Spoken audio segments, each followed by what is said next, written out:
Hello and welcome back to my YouTube channel. Hope you are all doing well. तो आज हम यहाँ पर कुछ एक क्वेश्चंस को डिस्कस करेंगे। ये क्वेश्चंस जो है तो मिक्स क्वेश्चंस की सीरीज यहाँ पर रहेगी। अब ये क्वेश्चंस आपके आगे आने वाले राज्य चयन आयोग और शिमला बोर्ड के पेपर वन के लिए बेनिफिशियल साबित होने वाले हैं। स्पेसिफिकली हम जो है तो पेपर वन को ही ध्यान में लेकर के मिक्स क्वेश्चंस वाली सीरीज को यहाँ पर डिस्कस कर रहे हैं। तो ये क्वेश्चंस आपके आगे आने वाले एग्जाम्स में हेल्पफुल साबित होने वाले हैं। इससे पहले हमने पार्ट 3 यानी कि 3 वीडियोज़ ऑलरेडी डिस्कस करके रखी हुई हैं। तो अगर आपने वो वाली वीडियोज़ अभी तक नहीं देखी है, तो इस वीडियो के डिस्क्रिप्शन में जाएँ, वहाँ पर मिक्स क्वेश्चंस लक्ष्य सीरीज़ करके लिंक दिया गया होगा। उस लिंक पर क्लिक करके आप उन वीडियोज़ को देख सकते हैं। बाकी आज हम यहाँ पर पार्ट नंबर 4 को डिस्कस करेंगे और इन क्वेश्चंस को हम बिल्कुल डिटेल में डिस्कस करेंगे। बाकी देखो, अभी तक अगर आपने हमारे चैनल को सब्सक्राइब नहीं किया है तो चैनल को ज़रूर से सब्सक्राइब कर दें, साथ में इस वीडियो को लाइक ज़रूर कर दें। सो क्वेश्चन नंबर 1 से हम यहाँ पर शुरू करते हैं। Which of the following major organs of the United Nations is not located in New York? तो संयुक्त राष्ट्र के निम्नलिखित प्रमुख अंगों में से कौन-सा न्यूयॉर्क में स्थित नहीं है?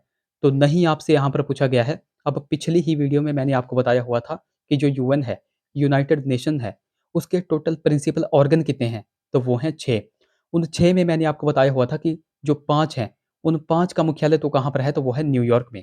बट इनमें से जो एक बच जाता है, जो कौन-सा बच जाता है? इंटरनेशनल कोर्ट ऑफ जस्टिस है, जो कि ऑप्शन डी में दे कर के रखा है। उसका मुख्यालय कहाँ पर है? तो इसका मुख्यालय हो जाएगा द हेग, नीदरलैंड में। तो यही आपसे इस क्वेश्चन में पूछा गया था कि संयुक्त राष्ट्र के प्रमुख अंगों में से कौन-सा न्यूयॉर्क में स्थित नहीं है, तो वह कौन-सा हो जाएगा? तो वो हो जाएगा international court of justice. Option D देखो यहाँ पर बिल्कुल करेक्ट हो जाएगा। अब इंटरनेशनल कोर्ट ऑफ जस्टिस है, इससे संबंधित बहुत से क्वेश्चंस एग्जाम में पूछे जाते हैं। जैसे कि सबसे पहला और सबसे बेसिक सा क्वेश्चन तो यही पूछा जाएगा कि इसका मुख्यालय कहाँ पर है? तो इसका मुख्यालय है द हेग में। और द हेग कहाँ पर पड़ता है? तो वो पड़ता है नीदरलैंड में। और नीदरलैंड के ही लोगों को हम पहले क्या बोला करते थे? हॉलैंड निवासी बोला करते थे, ये भी आपको पता होना चाहिए। अच्छा, ये जो इंटरनेशनल कोर्ट ऑफ जस्टिस है, इसमें टोटल जजेस की संख्या कितनी होती है? तो टोटल जजेस की संख्या होती है 15। ये आपको ध्यान में रखना है।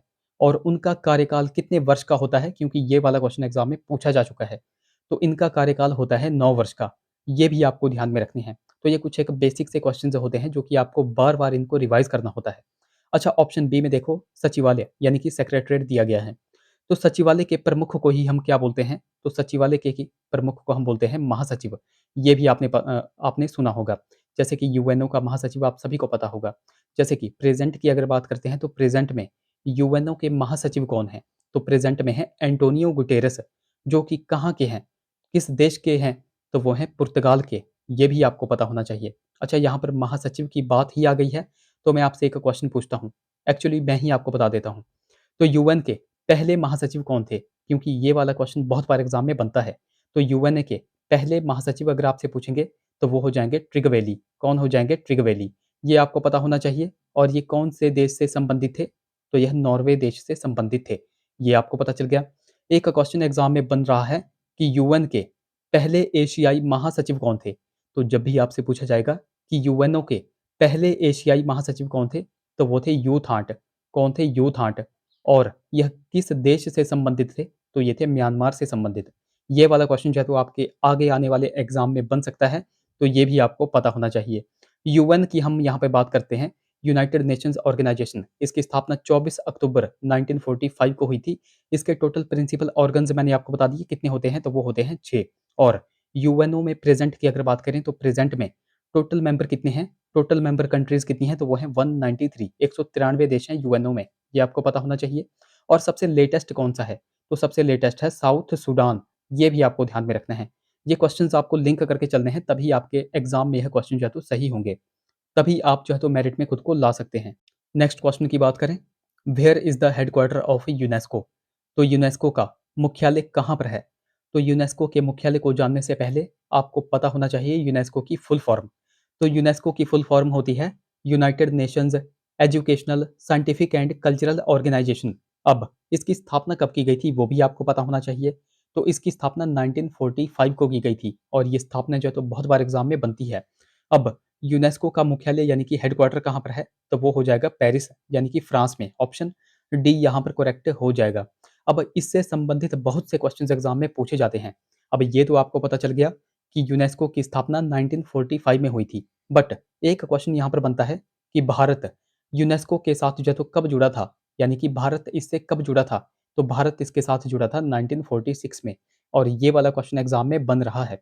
अच्छा, एक क्वेश्चन मैं अगर आपको बताऊँ यूनेस्को से संबंधित, तो आपसे यहाँ पर क्वेश्चन पूछा जाता है कि यूनेस्को के सर्व सबसे ज़्यादा जो स्थल हैं, सबसे ज़्यादा जो साइट हैं, वह कौन से देश में हैं? तो ध्यान में रखना है, हमारा इंडिया यहाँ पर नहीं होगा। यूनेस्को के जो सबसे ज़्यादा स्थल हैं, वो हैं इटली देश में। कहाँ पर हैं? इटली देश में। लगभग कितने हैं? तो वो हैं 60 स्थल, यानी कि 60 साइट्स हैं। अब ये तो मैंने आपको बताया पूरे के पूरे वर्ल्ड के कॉन्टेक्स्ट में। बट अगर आपसे भारत के कॉन्टेक्स्ट में पूछा जाएगा तब आप क्या करोगे? तो भारत का जब भी पूछा जाएगा कि भारत में जो है तो टोटल यूनेस्को के स्थल कितने हैं, टोटल साइट्स कितनी हैं, तो वो भी आपको पता होनी चाहिए। तो वो हैं 43 साइट्स। अब इन 43 साइट्स को भी कुछ एक तरीके से कैटेगराइज़ किया गया है, वो भी मैं आपको बता देता हूँ। इन 43 ये जो साइट्स हैं, यूनेस्को के स्थल हैं, इनमें जो 35 हैं, तो वो कौन-से हैं? तो वो हैं सांस्कृतिक, यानी कि कल्चरल साइट्स हैं। और इसके अलावा जो 7 हैं, तो वो हैं नेचुरल, यानी कि प्राकृतिक साइट्स हैं। और एक बच जाती है, तो एक कौन-सी है? तो वो है मिक्स। और वो मिक्स साइट कौन-सी है? तो वो है कंचनजंगा, जो कि सिक्किम में पड़ती है। और ये क्वेश्चन एग्ज़ाम में पूछा जाता है, तो ये भी आपने ध्यान में रखना है। तो 35 + 7 + 1 ये कितने हो गए? तो ये हो गए 43। तो अगर आपसे पूछा जाएगा कि यूनेस्को की भारत में टोटल स्थल कितने हैं? तो वो हैं 43। अगर आपसे सांस्कृतिक यानी कि कल्चरल पूछेंगे तो वो 35। अगर आपसे नेचुरल यानी कि प्राकृतिक पूछेंगे तो वो 7। और अगर आपसे एक वाला मिक्स पूछेंगे तो वो हो जाएगा कंचनजंगा। ये आपको ध्यान में रखना है। ये क्वेश्चंस बहुत बार देखो एग्ज़ाम में पूछे जाते हैं। यूनेस्को की यहाँ पे बात आ ही गई है, तो भारत का पहला यूनेस्को स्थल कौन-सा था? ये भी आपको पता होना चाहिए। तो भारत का यूनेस्को का पहला स्थल था आगरा का किला। और आगरा के किले को कब यूनेस्को की हल वर्ल्ड हेरिटेज लिस्ट में शामिल किया गया था? तो 1983 की यह बात है। ये भी आपको पता होना चाहिए। और 1983 में ही 3 और को जो है तो यूनेस्को स्थल में शामिल किया गया था। एक तो किया गया था ताजमहल को, और एक किया गया था एलोरा की गुफाओं को, और एक किया गया था अजंता की गुफाओं को। तो ये 4 के 4 स्थलों को 1983 में जो है तो वर्ल्ड हेरिटेज लिस्ट में शामिल किया गया था। ये आपको ध्यान में रखना है, क्योंकि ये वाला क्वेश्चन भी एग्ज़ाम में बनता है। बट भारत का पहला यूनेस्को स्थल अगर आपसे पूछेंगे, तो वो हो जाएगा आगरा का किला। ये आपको पता होना चाहिए। तो ये बहुत से इंपॉर्टेंट क्वेश्चंस हमने यहाँ पर देख लिए, जो कि आपको ध्यान में रखने हैं। बाकी वीडियो अगर आपको हेल्पफुल लग रही होगी, तो ज़रूर से इस वीडियो को लाइक कर दें। अगले क्वेश्चन की बात करें। Which is the highest literary award of India? तो भारत का सर्वोच्च साहित्यिक पुरस्कार कौन-सा है? तो भारत का सर्वोच्च साहित्यिक पुरस्कार हो जाएगा ज्ञानपीठ पुरस्कार, या फिर हम इसको ज्ञानपीठ अवार्ड भी बोलते हैं। ऑप्शन ए देखो यहाँ पर बिल्कुल करेक्ट हो जाएगा। अब इससे संबंधित बहुत से क्वेश्चंस एग्जाम में पूछे जाते हैं, जैसे कि ज्ञानपीठ अवार्ड की स्थापना कब की गई थी? तो इसको स्थापित किया गया था 1961 में। बट यह पहली बार कब दिया गया? तो यह पहली बार दिया गया था 1965 में। और ये इम्पोर्टेंट क्वेश्चन बनता है कि किसको जो है तो पहली बार ज्ञानपीठ अवार्ड दिया गया था? तो वो दिया गया था जी शंकर कुरूप को। कौन-सी लैंग्वेज में दिया गया था? मलयालम लैंग्वेज में दिया गया था। 1965 की यह बात है। ये आपको पता होना चाहिए। अब ये तो हमने देखे कि किसे पहली बार ज्ञानपीठ अवार्ड दिया गया था, तो वो दिया गया था जी शंकर कुरूप को। अगर आपसे पूछा जाएगा कि पहली महिला कौन थी? पहली महिला कौन थी जिसे ज्ञानपीठ अवार्ड दिया गया था? तो वह कौन थी? क्योंकि ये क्वेश्चन भी एग्ज़ाम में पूछा गया है। तो वो थी आशा पूर्णा देवी। और इनको जो है तो बंगाली भाषा में यहाँ पर यह अवार्ड दिया गया था। 1976 की यह बात है। उसी की तरह कुछ और भी क्वेश्चंस एग्जाम में पूछे जाते हैं। अब 2-3 पॉइंट्स तो हमने ज्ञानपीठ अवार्ड के बारे में देख लिए। अब कई बार आपसे हिंदी का भी पूछा जाता है कि किसको जो है तो हिंदी में पहली बार ज्ञानपीठ अवार्ड मिला था। तो हिंदी की जब भी बात आएगी, हिंदी भाषा में पहले व्यक्ति कौन थे जिनको ज्ञानपीठ अवार्ड मिला था? तो वो थे सुमित्रा नंदन पंत। और हिंदी भाषा में ही पहली महिला कौन थी जिनको ज्ञानपीठ अवार्ड मिला था? तो वो थी महादेवी वर्मा। तो ये सारे के सारे इंपॉर्टेंट क्वेश्चंस मैंने आपको ज्ञानपीठ अवार्ड के बारे में बता दिए। ये आपको ध्यान में रखने हैं। अच्छा, मोस्ट मोस्ट इंपॉर्टेंट क्वेश्चन तो यहाँ पर रह ही गया। अगर प्रेज़ेंट की अगर बात करेंगे कि प्रेज़ेंट में ज्ञानपीठ अवार्ड जो है तो किसे मिला हुआ है? तो प्रेज़ेंट में जो है तो 59th नंबर का जो है तो ज्ञानपीठ अवार्ड 2025 का यह ज्ञानपीठ अवार्ड है, ये आपको ध्यान में रखना है। यह किनको मिला हुआ है? तो यह विनोद कुमार शुक्ल को मिला हुआ है। विनोद कुमार शुक्ला को मिला हुआ है, ये आपने ध्यान में रखना है। और ये वाला क्वेश्चंस आपके एग्ज़ाम में डेफ़िनिटली 100% यहाँ पर बनेगा।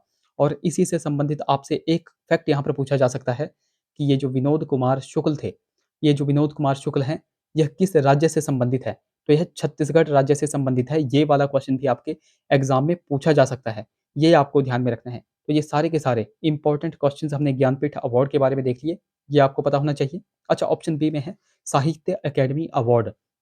तो यहाँ से भी हम कुछ एक क्वेश्चंस देख लेते हैं। जैसे कि सबसे पहली बार साहित्य अकेडमी अवार्ड कब दिया गया था?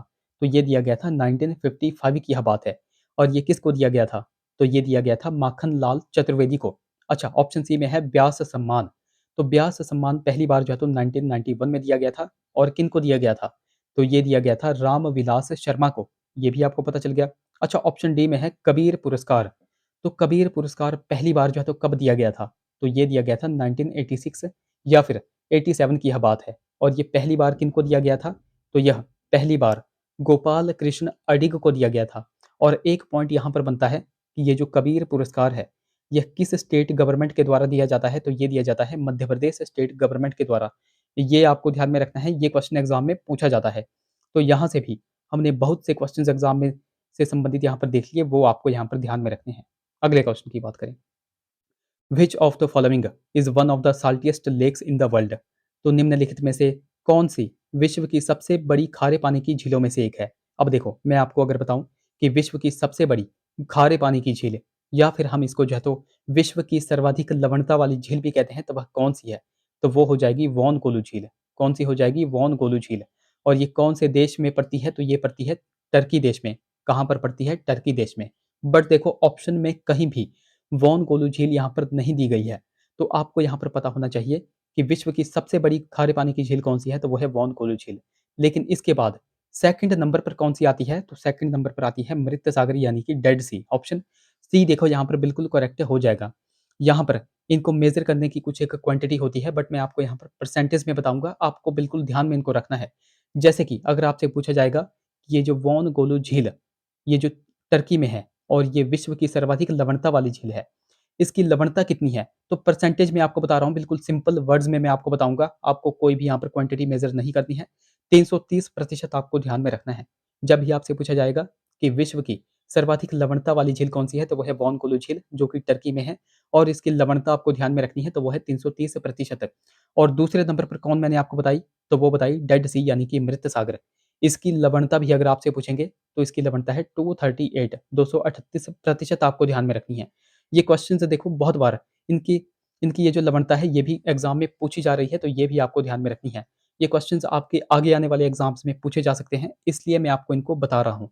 तो इस क्वेश्चन का राइट ऑप्शन क्या हो गया? ऑप्शन सी देखो यहाँ पर बिल्कुल करेक्ट हो जाएगा। अब झीलों की यहाँ पे बात आई है, तो झीलों से संबंधित भी बहुत से क्वेश्चंस एग्जाम में पूछे जाते हैं। जैसे कि वर्ल्ड की सबसे बड़ी खारे पानी की झील कौन सी है? अब मैं वर्ल्ड के कॉन्टेक्स्ट में ही आपको बताऊंगा, आप अपने इंडिया का तो आपको पता ही होगा। तो वर्ल्ड की जब भी बात आएगी, तो वर्ल्ड में सबसे बड़ी खारे पानी की झील कौन सी है? तो वो है कैस्पियन सागर। कौन सी है? कैस्पियन सागर।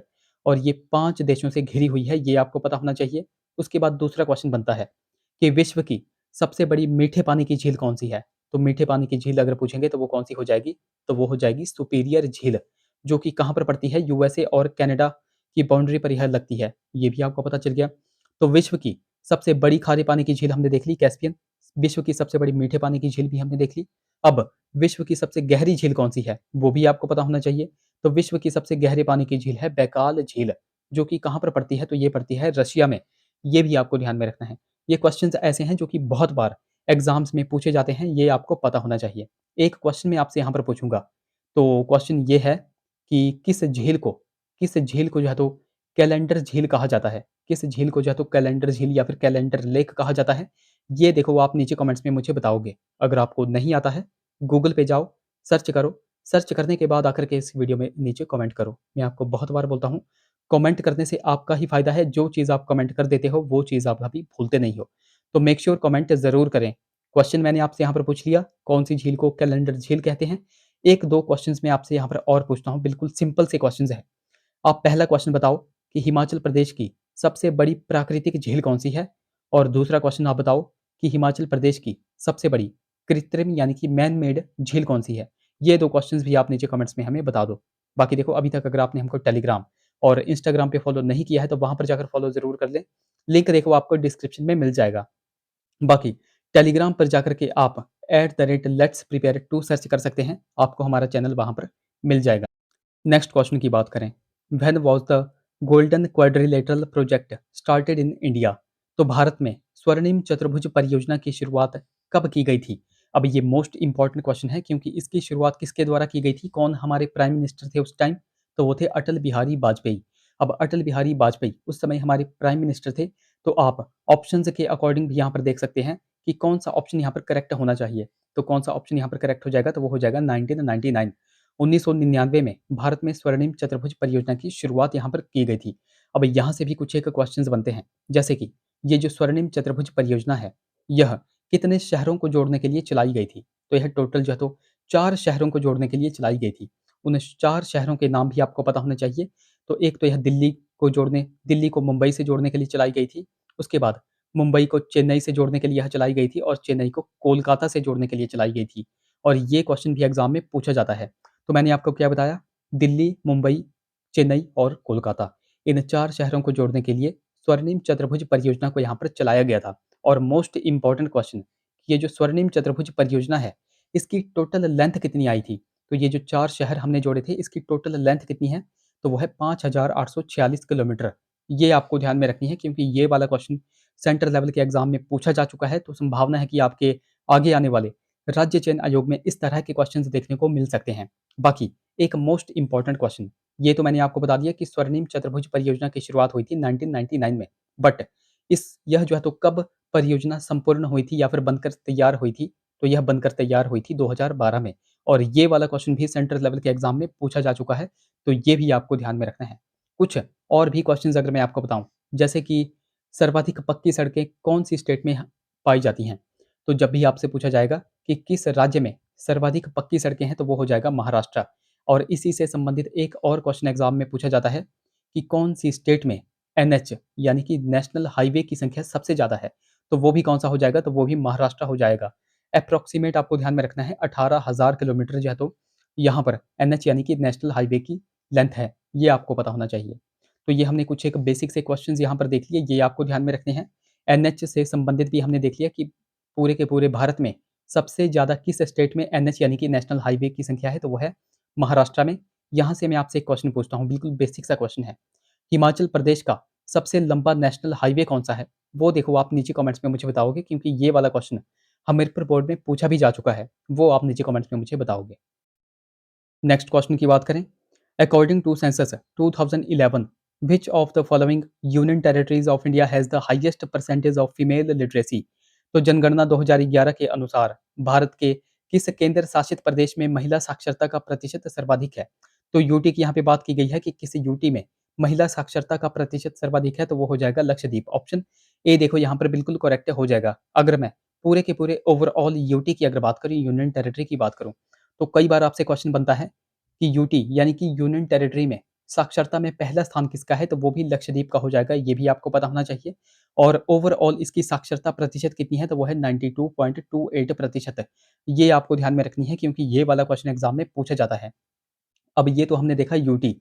कई बार आपसे स्टेट के संबंध में भी क्वेश्चन बनता है कि साक्षरता यानी कि लिटरेसी में भारत में पहला स्थान जो है तो किस राज्य का है? तो ऑब्वियसली किसका है, तो वह है केरला का 94% के साथ।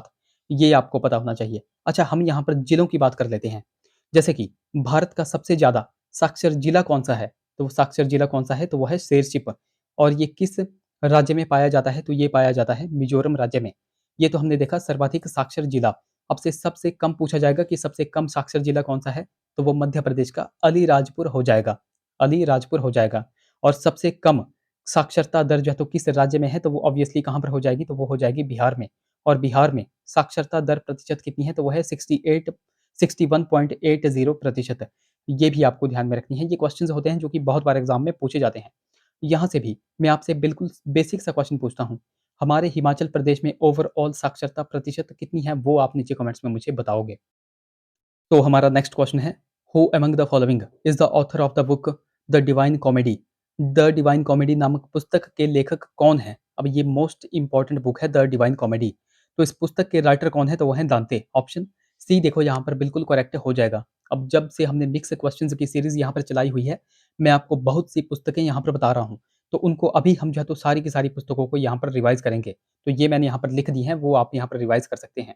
तो बिल्कुल बेसिक से हम यहाँ पर चलेंगे, बिल्कुल बेसिक सी पुस्तकें हैं जो कि बहुत बार एग्ज़ाम में पूछी जाती हैं।